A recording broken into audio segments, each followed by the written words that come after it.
जय हिंद साथियों, कैसे हैं आप सब। उम्मीद करता हूं अच्छे होंगे। आज मैं आपके लिए लाया हूं दोस्तों सूफी आंदोलन से कुछ महत्वपूर्ण प्रश्न जो कि आपके आने वाले एग्जाम के लिए बहुत ही महत्वपूर्ण होने वाले हैं। आप किसी भी एग्जाम की तैयारी कर रहे हैं दोस्तों तो इस वीडियो को पूरा लास्ट तक देखिएगा, क्योंकि ये वीडियो आपके एग्जाम के लिए बहुत ही महत्वपूर्ण होने वाला है। तो चलिए स्टार्ट करते हैं। और चैनल पर नए हैं तो चैनल को सब्सक्राइब, लाइक, शेयर जरूर करिएगा दोस्तों, और बताइएगा कि वीडियो आपको कैसा लगा।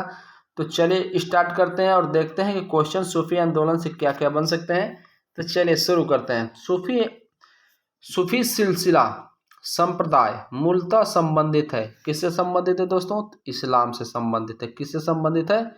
इस्लाम आपका राइट आंसर हो जाएगा। इस्लामी रहस्यवादी आंदोलन को कहा जाता है।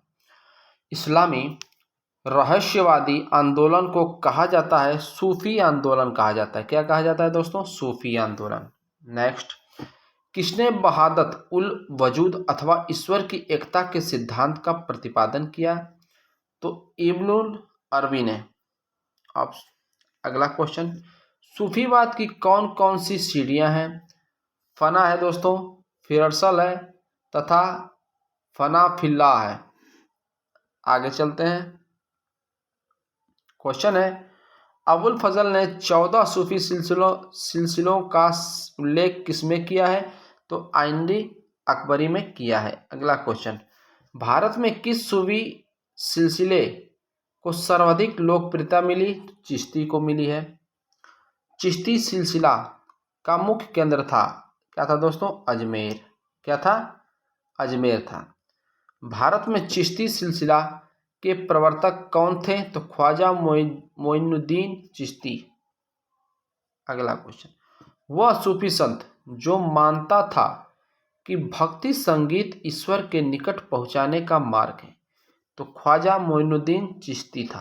कौन था दोस्तों? ख्वाजा मोइनुद्दीन चिश्ती। अगला, निजामुद्दीन औलिया यानी निजामुद्दीन औलिया किसके शिष्य थे? बाबा फरीद खां के। महबूब ए इलाही किसे कहा जाता था? तो निजामुद्दीन औलिया को कहा जाता था। किसे कहा जाता था दोस्तों? निजामुद्दीन औलिया आपका राइट आंसर हो जाएगा। अमीर खुसरो किसके शिष्य थे? तो निजामुद्दीन औलिया के शिष्य थे अमीर खुसरो। किसे हिंदी खड़ी बोली का जनक कहा जाता है? तो अमीर खुसरो को कहा जाता है दोस्तों। ये पाटेंट कर लीजिएगा इसे, हिंदी खड़ी बोली का जनक अमीर खुसरो। निजामुद्दीन औलिया का दरगाह कहाँ स्थित है? तो गयासपुर दिल्ली में स्थित है। गयासुद्दीन तुगलक को किसने कहा था कि अभी दिल्ली दूर है? मतलब दिल्ली अभी दूर है, किसने कहा था? तो याद रखिएगा निजामुद्दीन औलिया। ये कहावत बहुत बार पूछ चुका है कि दिल्ली अभी दूर है, तो निजामुद्दीन औलिया द्वारा ये कहा गया है गयासुद्दीन तुगलक को। अगला क्वेश्चन पे चलते हैं। चिश्ती शाखा के सबसे महान सूफी संत कौन हुए? तो सूफी संत सलीम चिश्ती। प्रसिद्ध सूफी संत सलीम चिश्ती रहते थे फतेहपुर सिकरी में। संस्कृत के पंडितों की सहायता से किसने भगवत गीता एवं योग वशिष्ठ का अनुवाद फारसी में किया? तो दारा सिकोह ने किया था। भारत में सुहारवर्दी सिलसिला के प्रवर्तक कौन हुए? तो बहाउद्दीन जकारिया हुए। अगला क्वेश्चन पे चलते हैं। क्वेश्चन है, यदि हृदय निर्मल है तो धन के संचय और वितरण तथा आरामदेह जीवन बिताने में कोई दोष नहीं। यह सिद्धांत किस संतों का था? तो सुहारवर्दी संतों का था। सुहारावर्दी संतों का। कादरी सिलसिला की स्थापना किसने की? तो शेख अब्दुल कादिर ने की थी।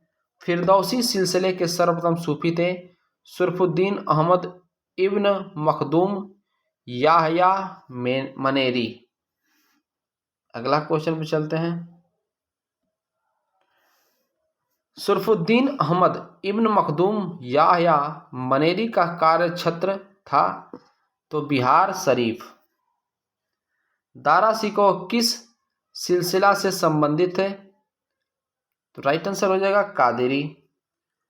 मजमा उल बहरैन किसने लिखा? तो दारा सिकोह ने लिखा था।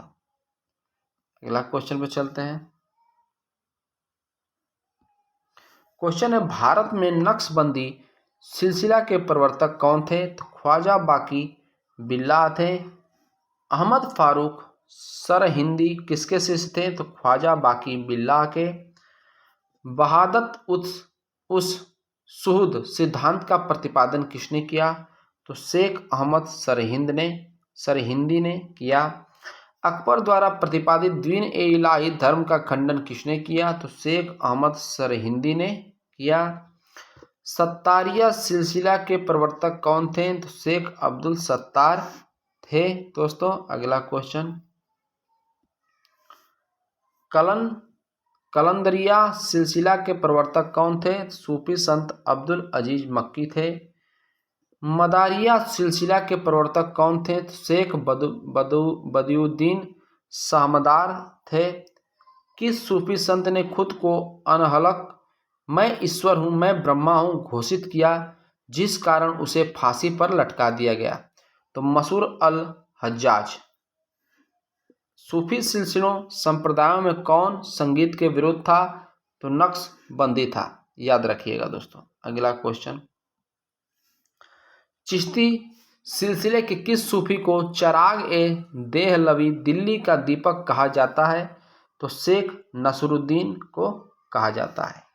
मध्यकालीन सूफियों में सबसे धनी सूफी थे? तो शेख बहाउद्दीन जकारिया। किस सूफी को बख्तियार काकी मतलब भाग्यवान रोटी वाला कहा गया? तो ख्वाजा कुतुबुद्दीन को कहा गया था। किस सूफी संत को सुल्तान तारिकीन सन्यासियों के सुल्तान की उपाधि मिली? तो शेख हमीउद्दीन नागौरी को मिली थी।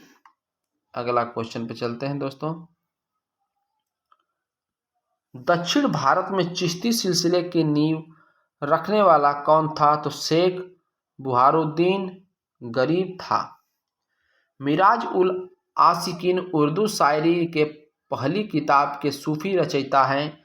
तो सैयद मोहम्मद गेसुदराज बंदानवाज थे।